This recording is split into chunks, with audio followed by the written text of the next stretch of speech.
أهلا ومرحبا بكم. معكم محمد وليد في برنامج الركن المحلي من سلسلة تاريخ المنتخبات العربية في كأس العالم.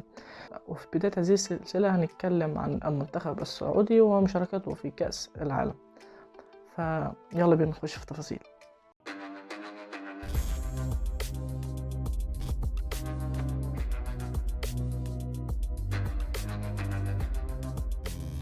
في مونديال 98 اللي اتلعب في فرنسا، تواجد المنتخب السعودي في المجموعة الثالثة برفقة المنتخب الفرنسي منظم البطولة والدنمارك وجنوب أفريقيا. خسر المنتخب السعودي مباراته الأولى أمام الدنمارك بنتيجة 1-0، وخسر مباراته الثانية أمام منظم البطولة وبطل هذه النسخة منتخب فرنسا بنتيجة 4-0. في المباراة الثالثة تعادلت السعودية مع جنوب أفريقيا بنتيجة 2-2. سجل هدفي المنتخب السعودي سامي الجابر ويوسف السنيان، وتزيل المنتخب السعودي مونديال 94 بنقطة واحدة، سجل هدفين ودخل في المرمى 7 أهداف.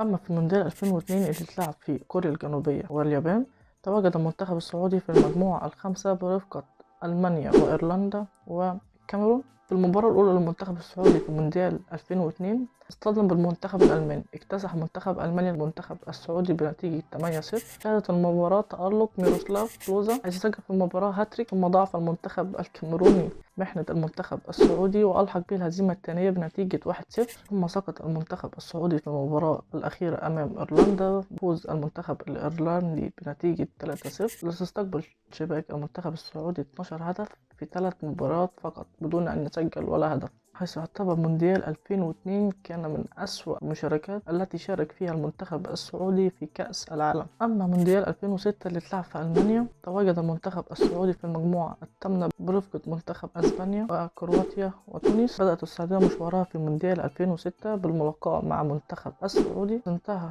المباراة بالتعادل الإيجابي بين المنتخب السعودي والمنتخب التونسي بهدفي لكل منهما. سجل هدفي المنتخب السعودي ياسر القحطاني وسامي الجابر. ثم تلقى المنتخب السعودي هزيمتين متتاليتين أمام المنتخب الكرواتي بنتيجة 4-0 وأسبانيا بنتيجة 1-0، ليودع المنتخب السعودي المونديال وهو متزين المجموعة الثامنة بنقطة واحدة وبفارق الأهداف عن تونس ثلث المركز الثالث. في مونديال 2018 عاد المنتخب السعودي للمشاركة في كأس العالم بعد غياب 12 عام. تواجد المنتخب السعودي في المجموعة الأولى برقة كل من أوروغواي وروسيا منظمة البطولة والمنتخب المصري. في أولى مباريات المنتخب السعودي في مونديال 2018 تعرض المنتخب السعودي لهزيمة ثقيلة، وهي تعتبر ثاني أكبر هزيمة له في مونديال، حيث تلقى الهزيمة أمام مستضيف البطولة وهو المنتخب الروسي بنتيجة 5-0. ثم خسر المنتخب السعودي في المباراة الثانية أمام المنتخب الأورجواي، حيث سجل الهدف الوحيد للمنتخب الأورجواي هو اللاعب لويس سواريز. ولكن في المباراة الأخيرة يستفيق المنتخب السعودي في مواجهة المصري بهدفين مقابل هدف، حيث سجل هدفي المنتخب السعودي هو اللاعب سليمان